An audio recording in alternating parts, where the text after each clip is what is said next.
With the inheritance from my husband Leonard, I bought a farm to finally find some peace.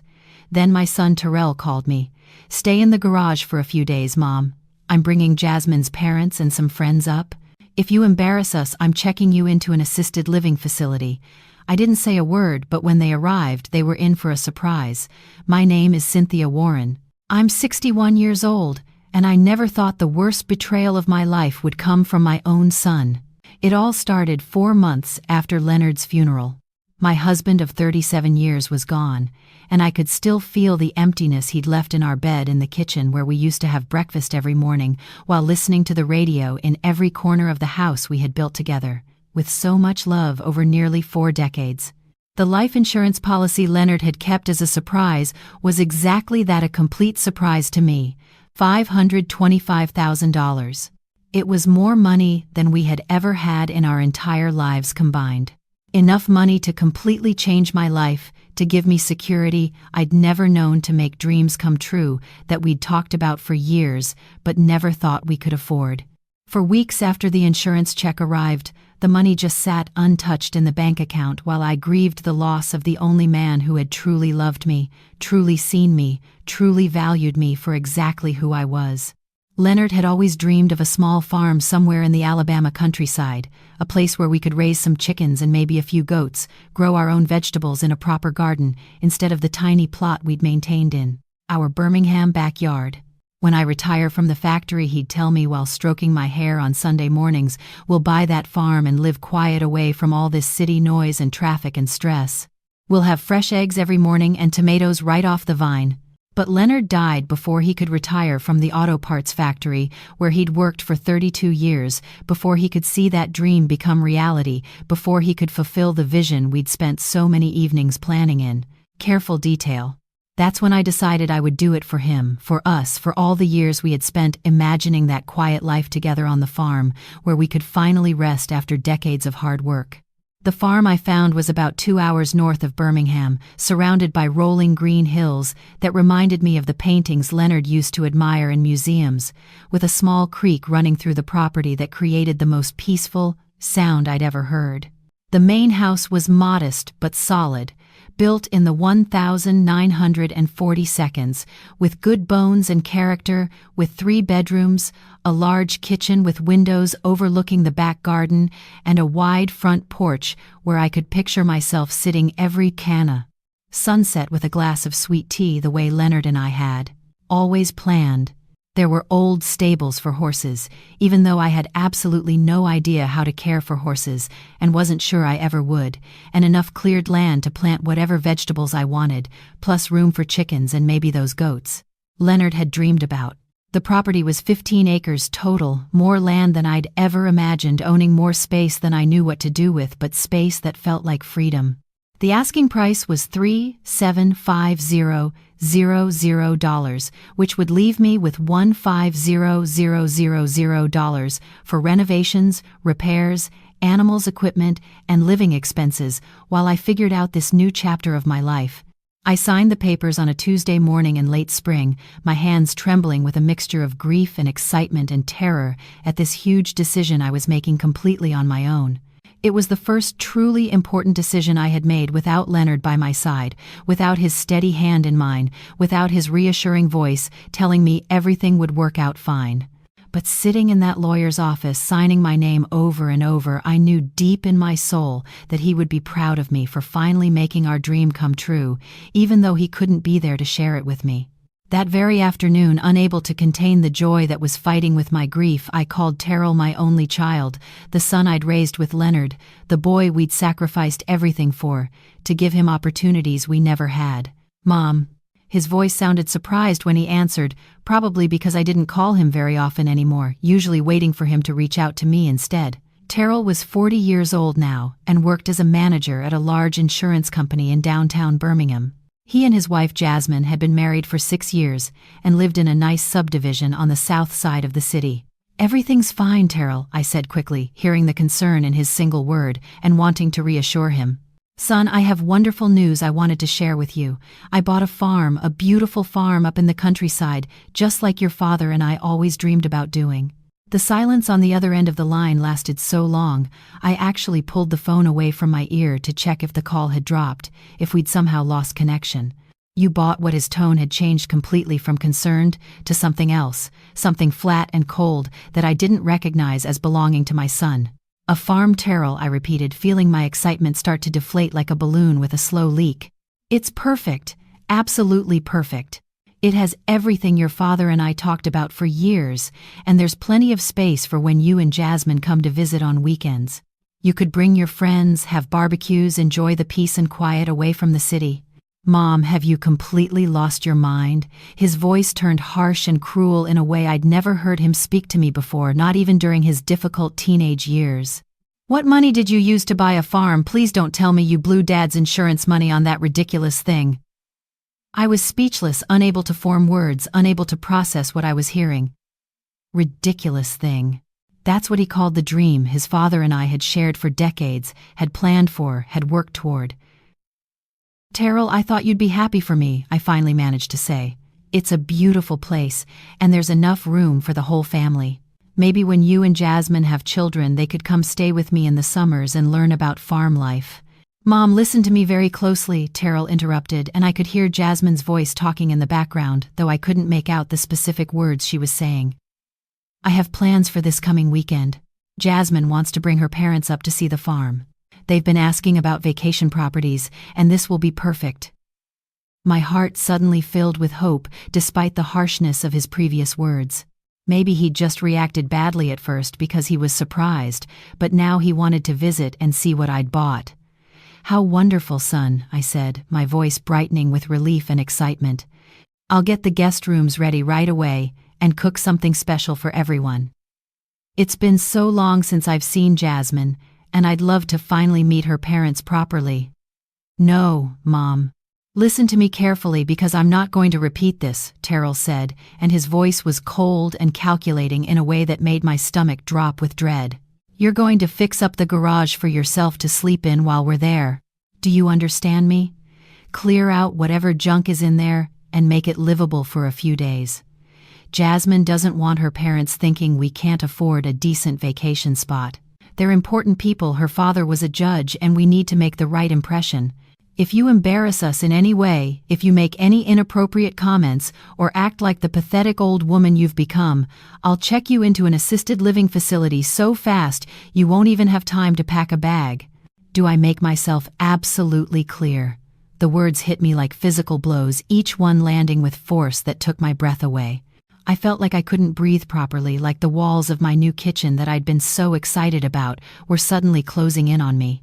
My own son, the child I'd carried and birthed and raised with every ounce of love I had, was asking me to sleep in a garage like I was some kind of stray animal he was temporarily tolerating. Terrell, I whispered, my voice breaking with emotion I couldn't control. Why are you talking to me like this? I'm your mother. I raised you better than this. Leonard and I gave you everything we had. You're a burden, Mom, Terrell said flatly, as if he were stating a simple fact rather than destroying me with his words. You have been ever since Dad died. Jasmine and I had real plans for that insurance money, actual intelligent plans, not stupid farm fantasies like some kid playing make-believe. That money belonged to Dad, and I'm his son. I had more right to decide what to do with it than you ever did. The legal paperwork might have your name on it, but morally that money should have come to me. I could hear Jasmine laughing in the background, a sound that made me feel sick to my stomach. We'll see you Friday evening around 6:00, Terrell continued without any warmth or affection. Have the garage cleaned out and set up so you can sleep there comfortably. Put nice sheets on all the beds in the house for us and our guests. Stock the refrigerator with good food and wine. And Mom, I'm warning you one last time, don't make us look bad in front of Jasmine's parents, or you'll regret it for whatever time you have left. He hung up without saying goodbye, without an I love you, without anything that suggested he remembered I was his mother, who had sacrificed everything to raise him right. I stood there in my beautiful new kitchen, holding the phone to my ear, listening to the dial tone for what felt like hours, as tears streamed down my cheeks and dripped onto the counter.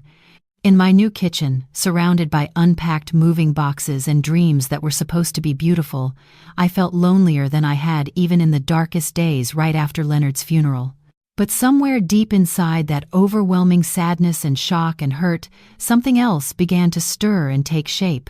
Something that had been dormant for years and years of being the perfect wife, the perfect mother, the woman who always yielded and forgave and put everyone else's needs before her own.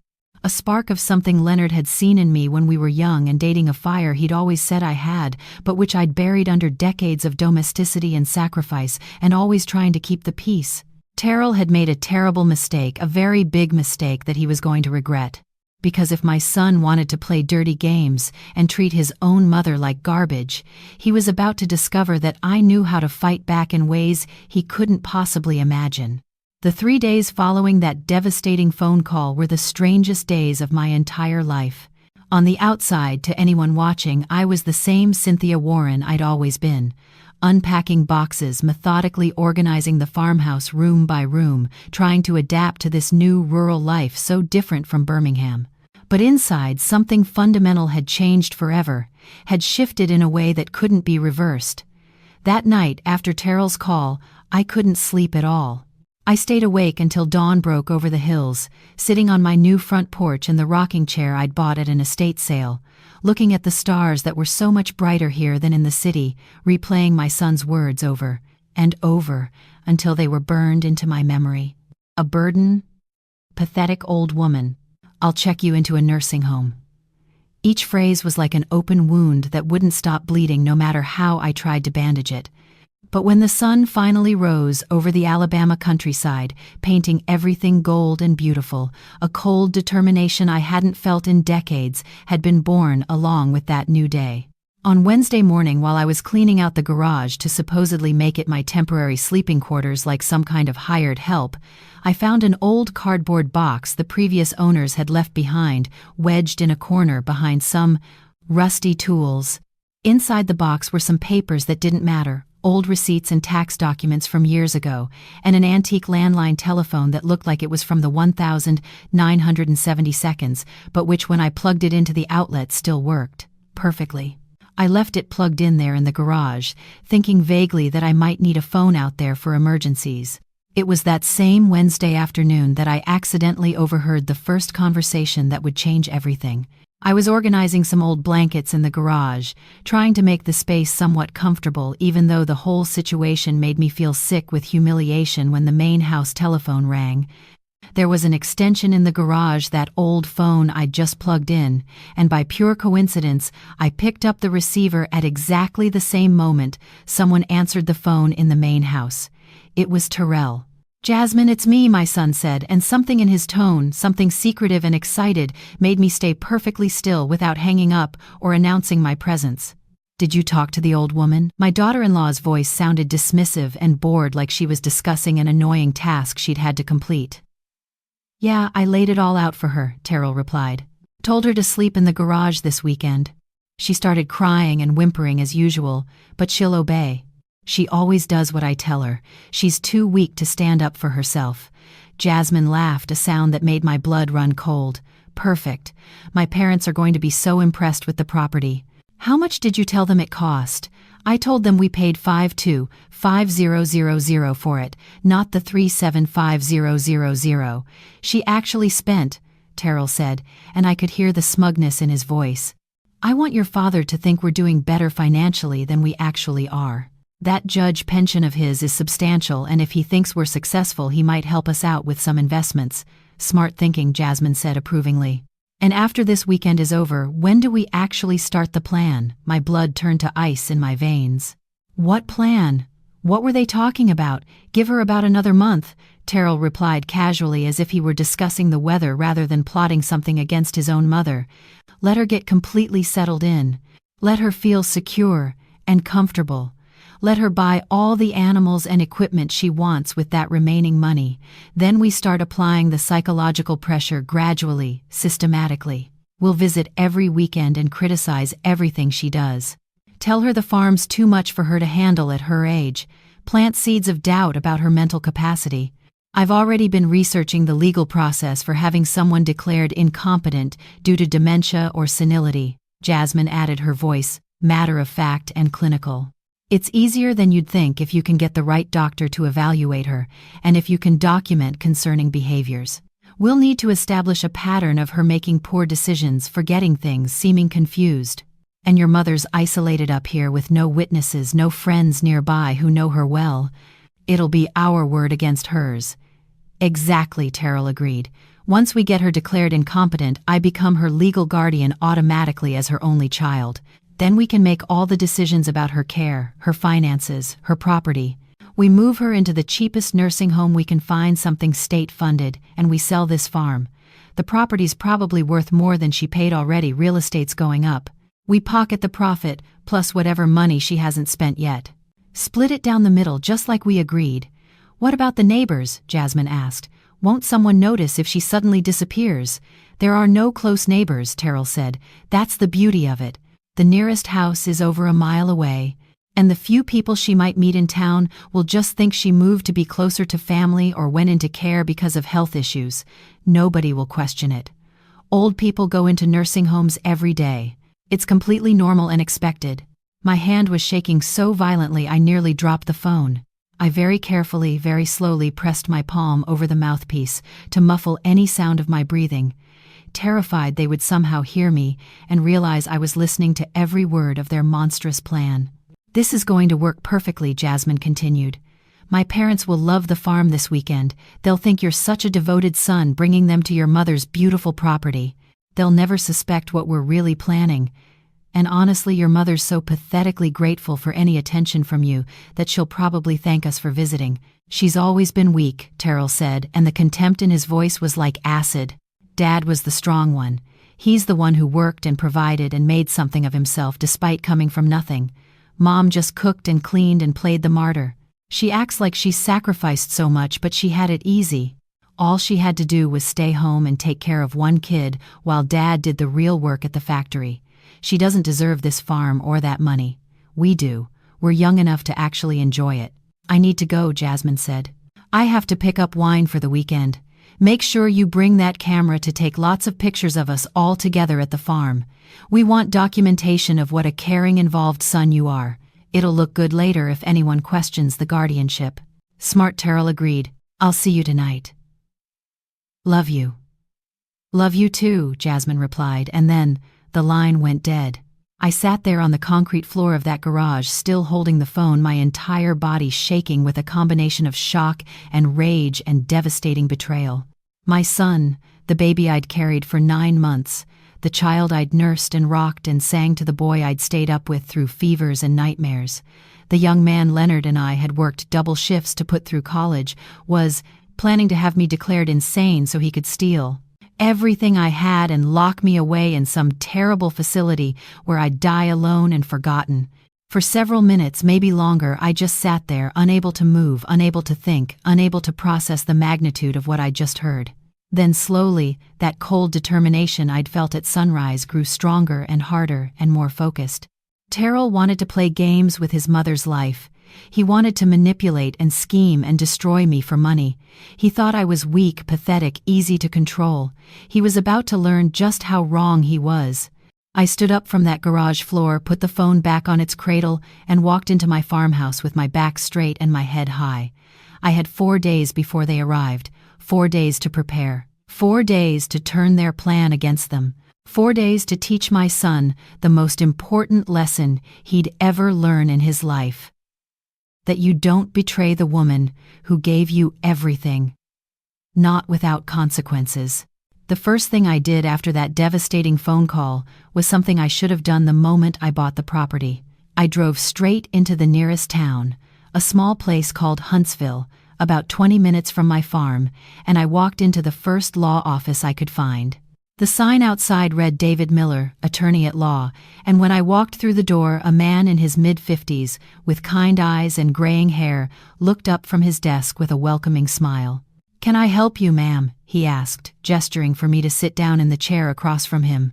"I need a lawyer," I said, and then to my complete embarrassment, I started crying right there in his office, unable to hold back the emotion any longer. David Miller didn't rush me or seem uncomfortable with my tears. He simply handed me a box of tissues, poured me a glass of water from the pitcher on his desk, and waited patiently until I could speak again. "Take your time," he said gently. "Whatever it is, we'll figure it out together."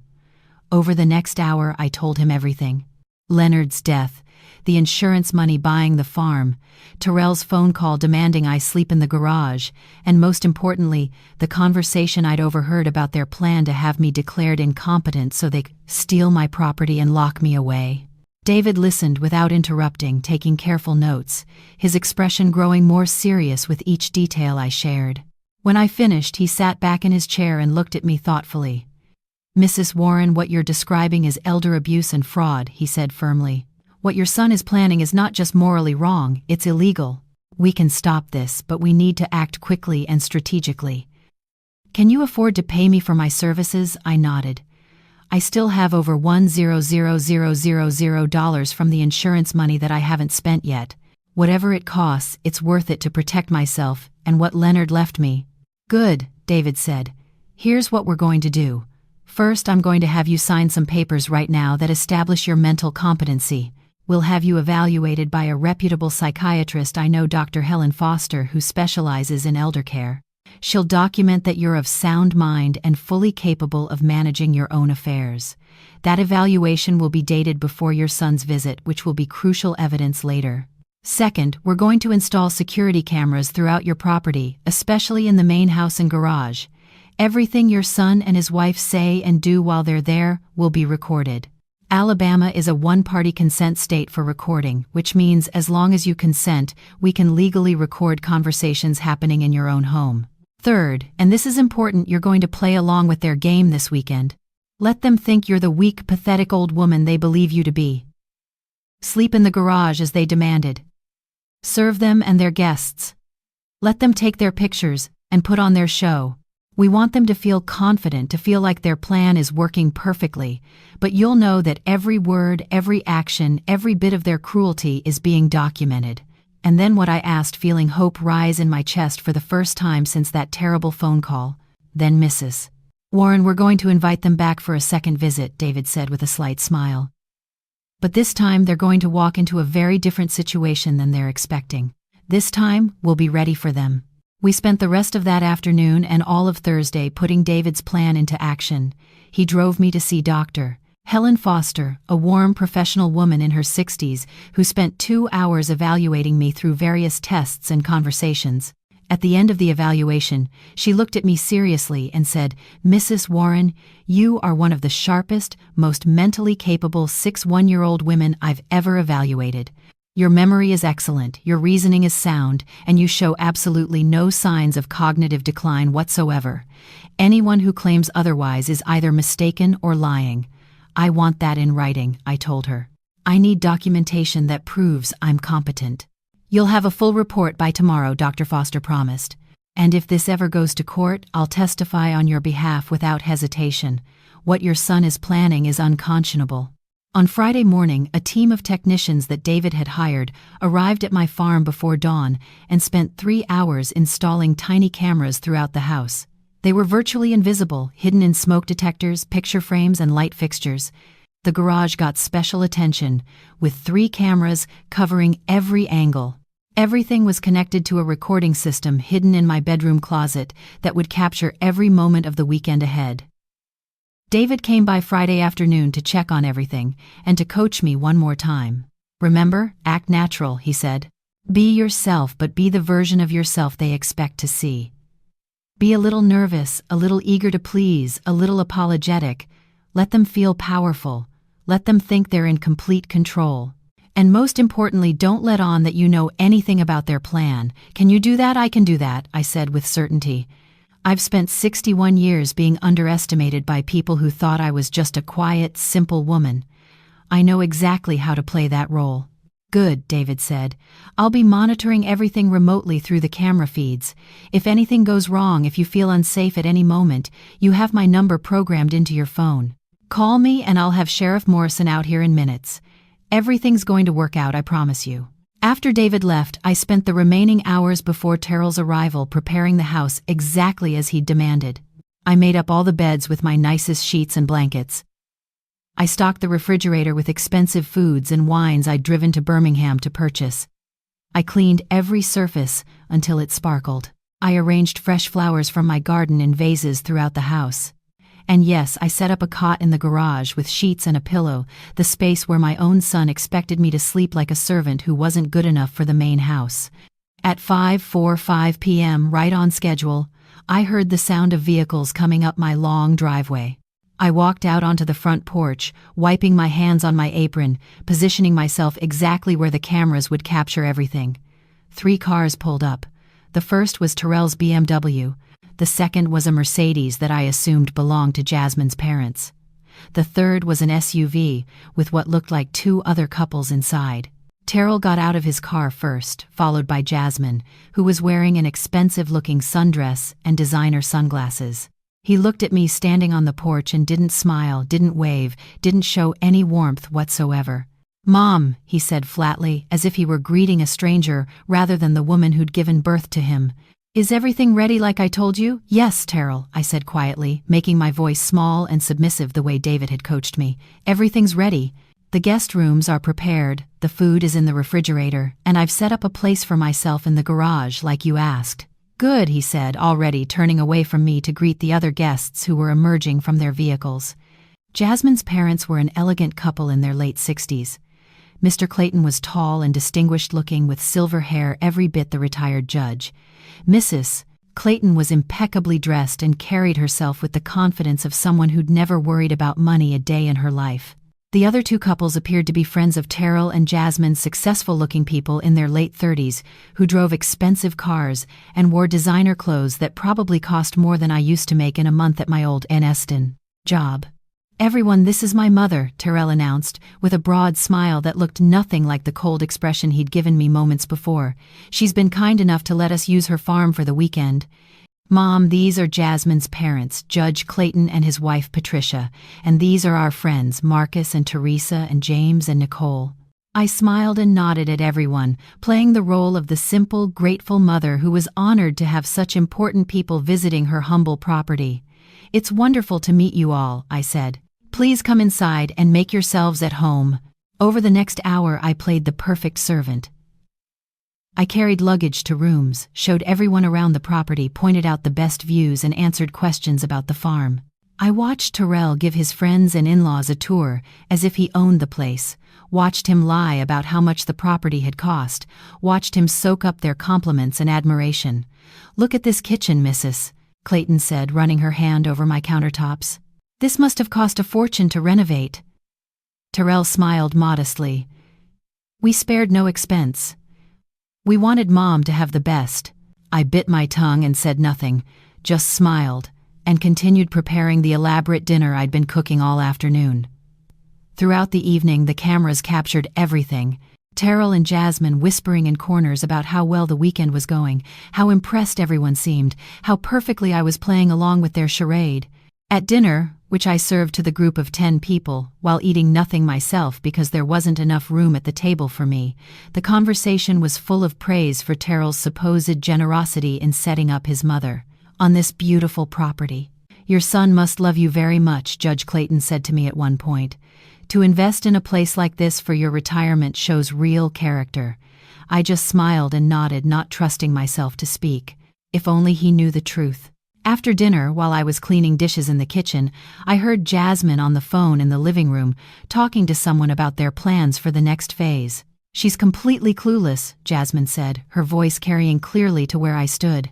"She actually thinks Terrell cares about her. It's almost sad how pathetic she is. By the time we're done, she won't know what hit her." That night, I slept in the garage on the cot I'd set up, listening to the sounds of laughter and music coming from my own house where strangers were enjoying themselves at my expense. But I wasn't sad. I wasn't defeated. I was calculating, planning, waiting for the right moment to turn everything around. Saturday was more of the same performance. I made breakfast for everyone, cleaned up after them, stayed in the background while they took hundreds of photos around the property. Terrell made sure to get shots of himself with his arm around me, the devoted son with his beloved mother, evidence for the future guardianship case he was planning.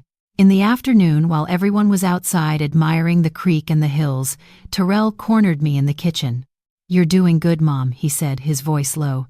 "Keep this up, and maybe I won't have to put you away quite as soon as I planned. Maybe you can stay here a few more months if you behave." I looked at my son, really looked at him, and wondered how I'd raised someone capable of such cruelty. But I kept my expression neutral, submissive. "Whatever you think is best, Terrell," I said softly. "You know, I just want to make you happy." He smiled, satisfied with my apparent submission, and walked back outside to rejoin his guests. That evening, after another dinner I'd prepared and served, David called my cell phone. I stepped outside into the darkness to take the call. "How are you holding up?" he asked with genuine concern in his voice. "I'm fine," I said. "Everything's going exactly as we planned. They think they've won. They think I'm completely under their control." "Good," David said. "Because tomorrow we're going to show them exactly how wrong they are. I've arranged everything for Sunday. Get them all to stay through lunch if you can. Tell them you want to prepare a special farewell meal or something. We need them all here together when we make our move." "I'll make it happen," I promised. After the call ended, I stood in the darkness of my property, looking at the lights glowing in my farmhouse windows, where people who thought they were playing me for a fool were laughing and enjoying themselves. Tomorrow, I thought, tomorrow everything changes. Sunday morning, I woke up early in the garage and started preparing an elaborate brunch. When Terrell came out to tell me they were planning to leave by noon, I put on my most pleading expression. "Please, Terrell," I said, "stay just a little longer. Let me make you all a special lunch before you go. I've barely seen you, and it would mean so much to me." He looked annoyed, but Jasmine, overhearing, smiled and said, "Let her cook for us one more time. It's kind of her thing being useful. She needs to feel like she has a purpose." "Fine," Terrell agreed. "But we're leaving right after lunch. I've got things to do tomorrow." While I was in the kitchen preparing food, my phone buzzed with a text from David. "Everything is in place. We'll arrive at 1:00 p.m. Keep them there until then. This is going to work." I replied with a simple thumbs up and continued cooking, my hands steady despite my racing heart. At 1:30, I called everyone to the dining room for lunch. I'd prepared fried chicken, collard greens, cornbread, macaroni and cheese, all the southern dishes Leonard had loved, all the foods I'd made for Terrell throughout his childhood. Everyone sat down complimenting the spread, and I served them with a smile fixed on my face.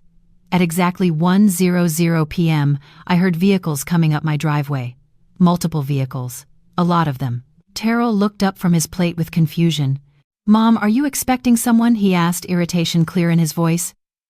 "Yes, actually," I said, my voice suddenly stronger, clearer, more confident than it had been all weekend. "I'm expecting quite a few people." Before anyone could respond, there was a firm knock on the front door. I walked over and opened it wide. Standing on my porch was Sheriff Morrison, in full uniform, David Miller with his briefcase, Dr. Helen Foster. And behind them, a group of about 20 people. I'd invited my neighbors from down the road, members of the local church I'd started attending, and the mayor of Huntsville, who happened to be a friend of David's. "What the hell is going on?" Terrell demanded, standing up so quickly his chair nearly fell over. I smiled at my son, and it was not a submissive smile anymore. It was the smile of a woman who'd just won a battle he didn't even know he was fighting. "What's going on, Terrell, is that you and Jasmine are about to learn a very important lesson about underestimating your mother. Sheriff Morrison, please come in. Everyone, please come in. I'd like you all to witness this."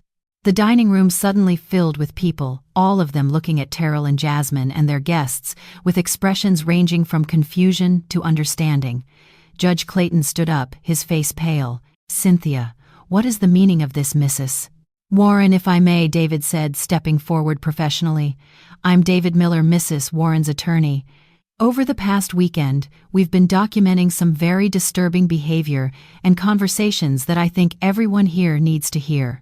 He pulled out a small laptop from his briefcase and set it up on the sideboard. "With Mrs. Warren's permission, and completely legal under Alabama law, since these recordings were made in her own home with her consent. I'm going to play some audio and video from the past few days." "You can't do this," Jasmine said, her voice rising with panic. "This is a private family matter."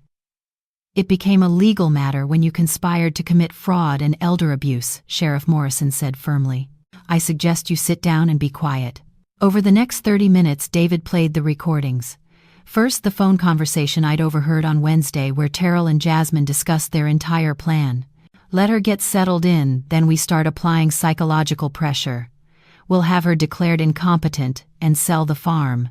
Move her into the cheapest nursing home we can find." The room was deadly silent, except for the voices coming from the laptop speakers. Judge Clayton's face grew redder and redder as he listened to his daughter discuss manipulating legal documents and bribing doctors.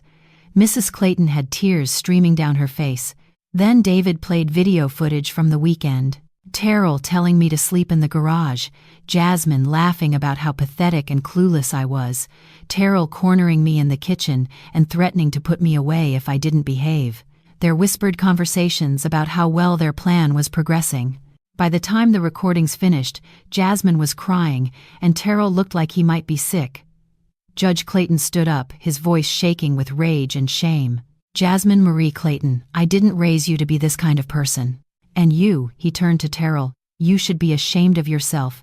This woman is your mother." "Mr. Clayton, Mrs. Clayton," I said gently because despite everything, I felt sorry for them.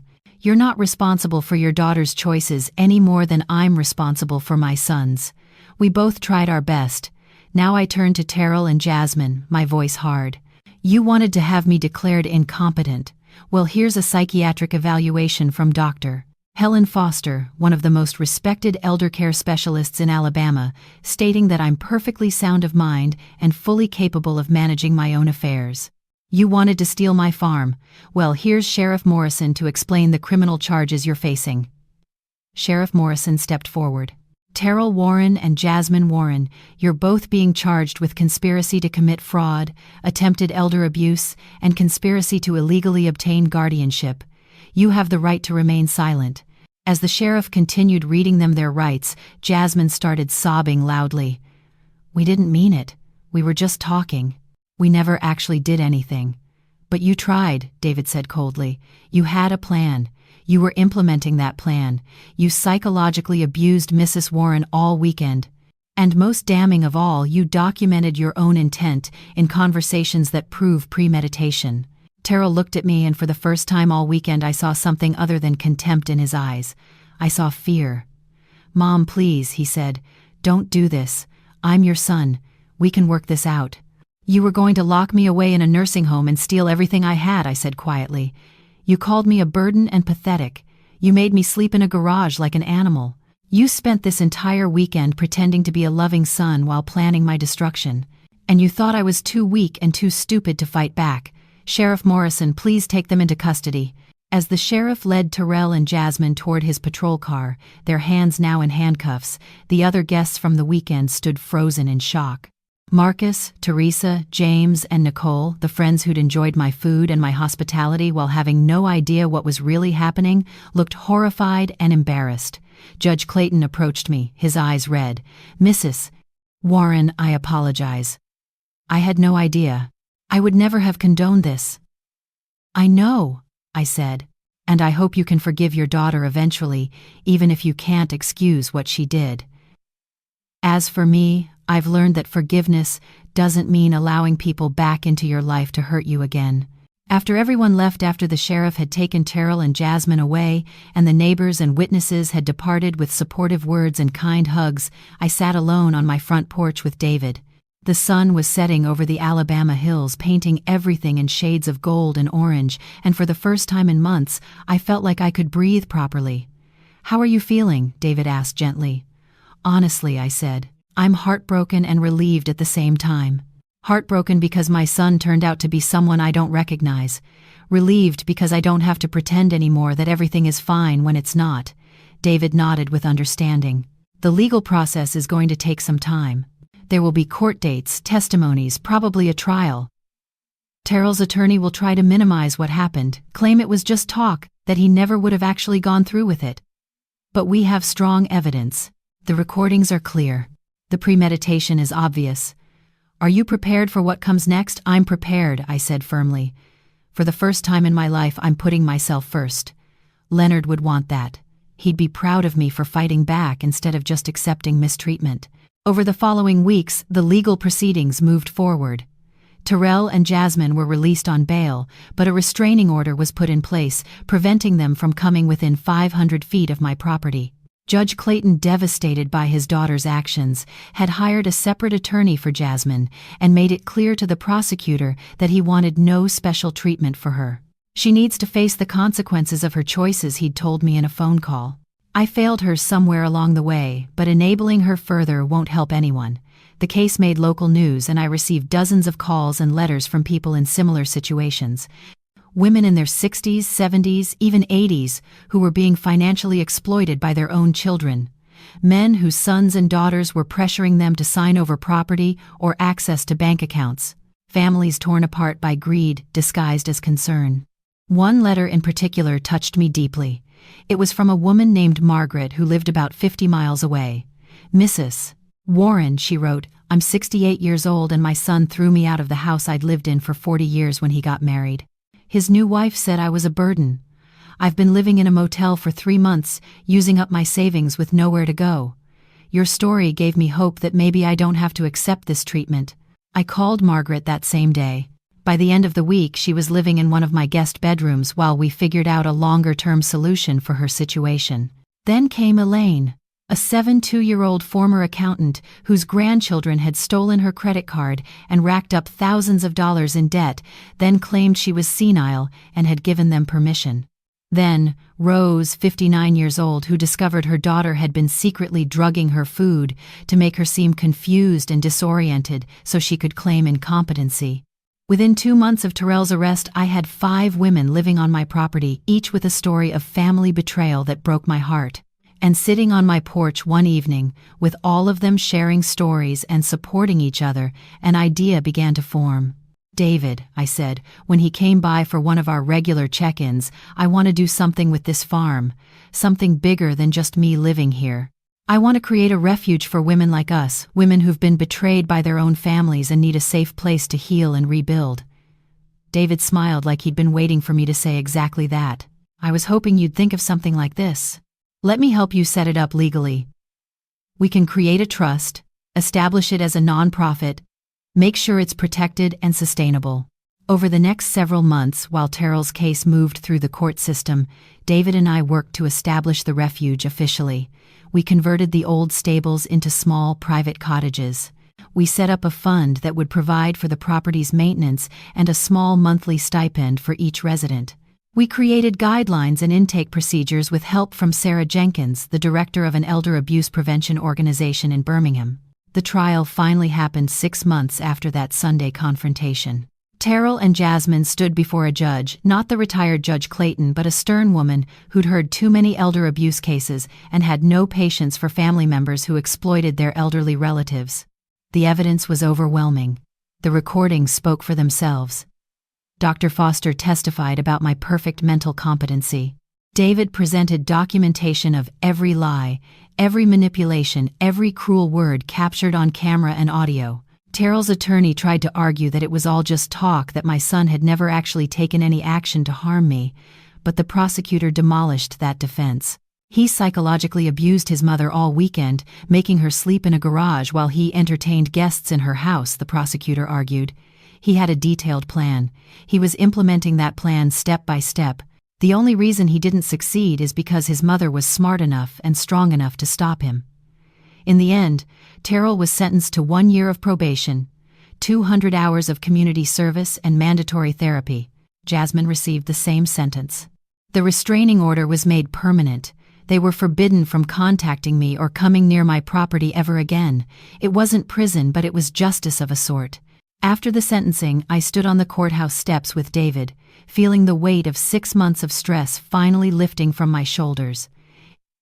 "Is it over?" I asked. "The legal part is over," David said. "The healing part is just beginning." He was right. The first anniversary of buying the farm arrived on a beautiful spring morning. I woke up in my own bed in my own house, surrounded by women who'd become like family to me. Margaret was already up working in the vegetable garden she'd planted and nurtured into something beautiful and productive.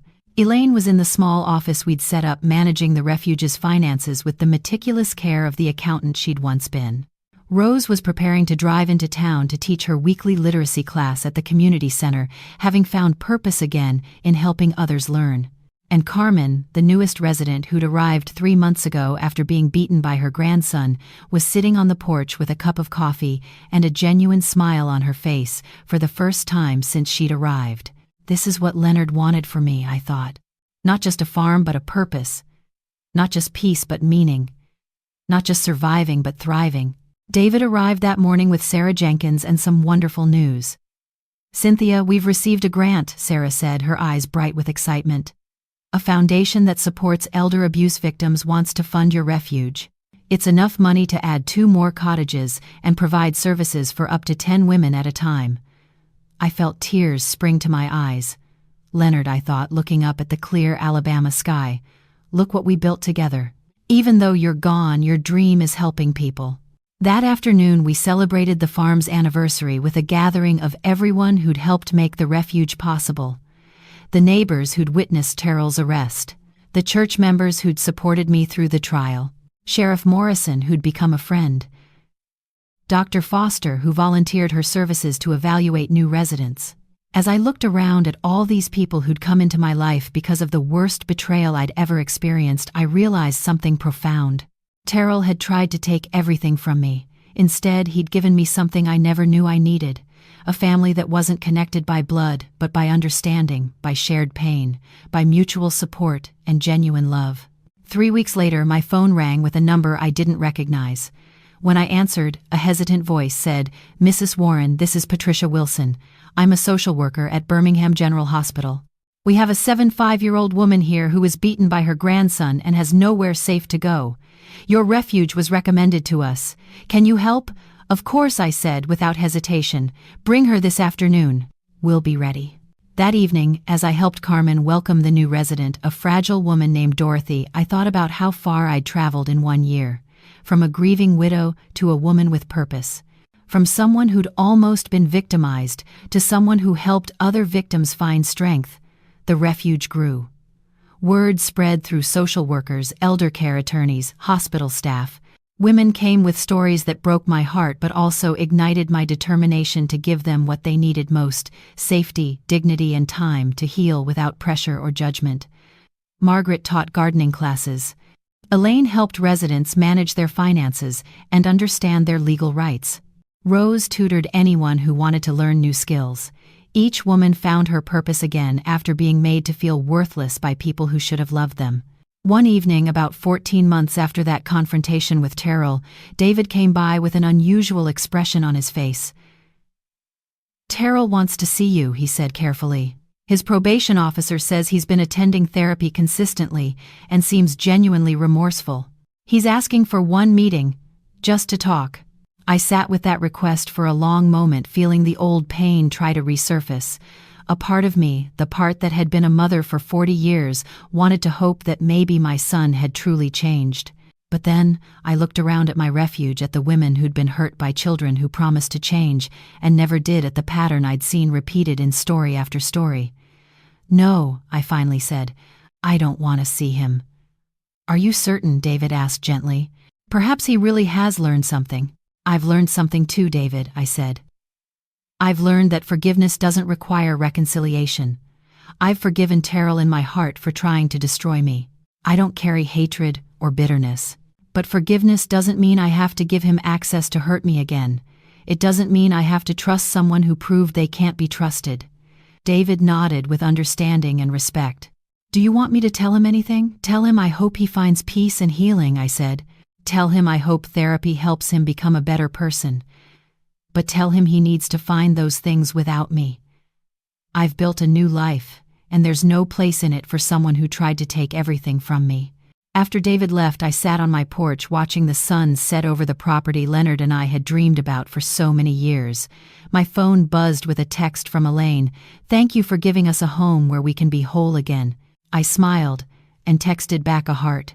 Then I walked through the refuge, checking on each cottage, making sure all my residents were comfortable and safe. In the main house, Margaret was teaching Dorothy how to make bread, their hands covered in flour, their laughter filling the kitchen. Rose was reading on the couch, finally at peace, after years of being drugged and manipulated. Carmen was on the phone with her attorney, fighting to get a protective order against her grandson, her voice strong and determined instead of frightened.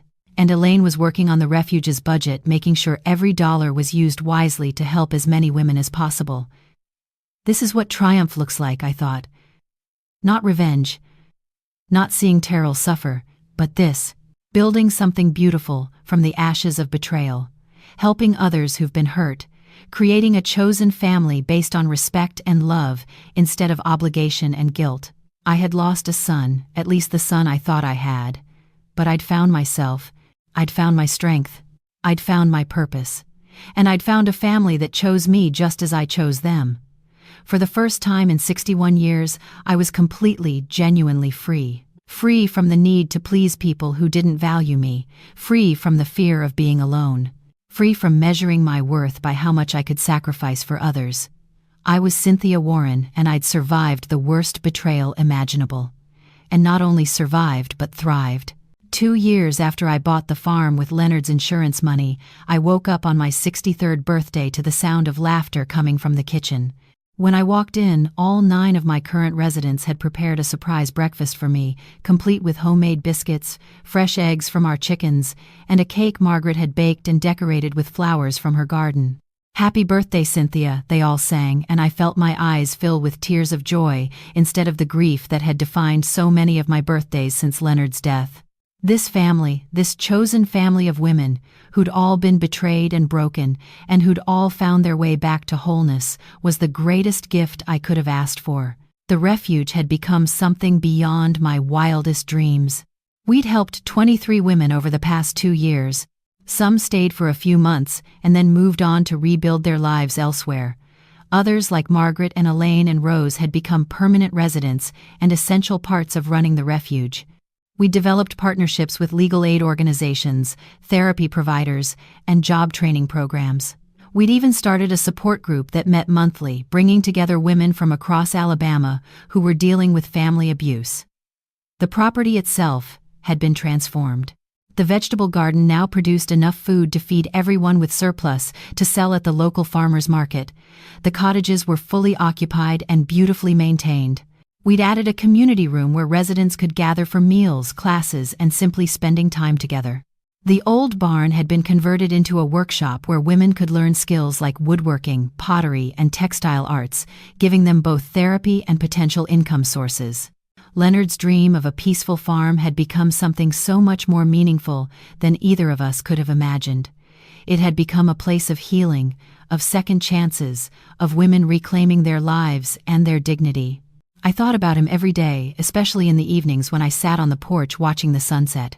I liked to think he was proud of what I'd built, proud that I'd found the strength to fight back when Terrell tried to destroy me, proud that I'd turned my pain into purpose. One afternoon in late autumn, I received a letter. The return address made my heart skip a beat. It was from Terrell. I held the envelope for a long time, debating whether to open it or simply throw it away unread. Finally, curiosity won. Inside was a handwritten letter on plain paper. "Mom," it began, and just seeing that word in his handwriting brought a complicated rush of emotions. "I know you didn't want to see me, and I respect that decision. I'm not writing to ask for forgiveness or to try to manipulate you into letting me back into your life. I'm writing because my therapist says I need to take accountability, and I need to say things I should have said 2 years ago. What I did to you was unforgivable. I plotted to steal your home, your money, your freedom, your dignity. I treated you like you were worthless when you're the person who gave me everything. You worked alongside Dad to put me through college. You sacrificed so I could have opportunities you never had. And I repaid all that love and sacrifice by trying to have you declared incompetent and locked away in a nursing home. I was consumed by greed. I felt entitled to Dad's insurance money because I was his son, as if being someone's child gives you ownership over their life and their assets. I convinced myself you didn't deserve the farm, that you were too old to appreciate it, that Jasmine and I would make better use of it. But the truth is, I was jealous. Jealous that you had the courage to follow your dreams after Dad died, while I was stuck in a job I hate, married to a woman I'm now divorced from, living a life that looks successful on the outside but feels empty. I wanted what you had, but instead of being happy for you, I tried to take it. Therapy has helped me see how twisted my thinking was, how I'd learned to see you as a resource instead of a person, how I'd stopped valuing you once you were no longer useful to me in the ways I wanted. how I'd become someone Dad would have been ashamed of. I'm not asking you to forgive me or to have a relationship with me. I'm just asking you to know that I understand what I did, that I'm ashamed of it, that I'm working every day to become someone different, someone better, someone who would never hurt another person the way I hurt you. I heard about the refuge you created. I heard that you're helping women who were in situations similar to yours. Mom, that's incredible. You took the worst thing that ever happened to you and turned it into something that helps other people. That's who you really are. That's who you always were, even when I couldn't see it. I hope you're happy. I hope you found peace. I hope the farm is everything you and Dad dreamed it would be. And I hope that someday, maybe years from now, you'll be able to think of me without pain. I don't deserve your love anymore, but I'll always carry the memory of having it once. Your son, Terrell. I read the letter 3 times, sitting alone in my bedroom. Then I folded it carefully and put it in a drawer. I didn't cry. I didn't feel anger or the urge to respond. I just felt a quiet sense of closure, a final page turning in a chapter of my life that was already finished. That evening I gathered all my residents for our weekly communal dinner. As we sat around the long table we'd built together, sharing food we'd grown and prepared together, I looked at each face and felt overwhelming gratitude. These women had taught me that family isn't just about blood. It's about who shows up for you, who supports you, who sees your worth and reflects it back to you. Margaret, who'd transformed our land into a productive garden. Elaine, who'd taken over managing not just our finances, but helping new residents understand their legal rights and financial options. Rose, who'd started a literacy program that now served the entire community. Carmen, who'd regained her strength and was now volunteering at a domestic violence shelter. Dorothy, who'd arrived broken and terrified and who now smiled easily and slept without nightmares. And all the others, each with their own story of survival and resilience. You know, I said to them all, 2 years ago, I thought my life was over. My husband had died. My son had betrayed me. I felt alone and scared and didn't know if I could survive what was happening. But you all taught me something important. You taught me that endings can be beginnings, that loss can lead to discovery, that the family we choose can be stronger than the family we're born into. We raised our glasses filled with sweet tea and lemonade, and I made a toast. To Leonard, who dreamed of a farm. To second chances and new beginnings. To the strength we find in each other. To chosen family, and to never ever letting anyone make us feel worthless again.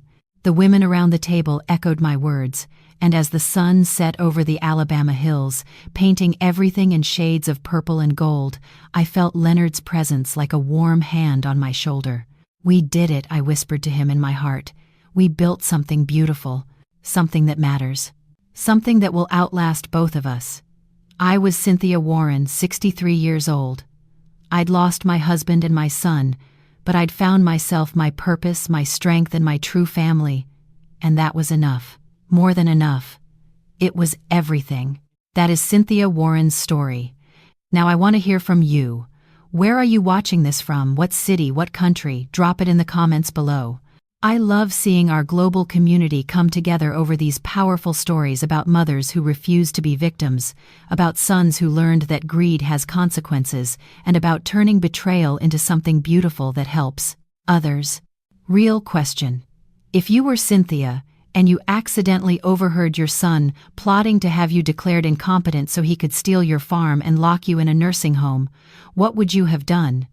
Would you have confronted him immediately? Would you have set a trap like she did?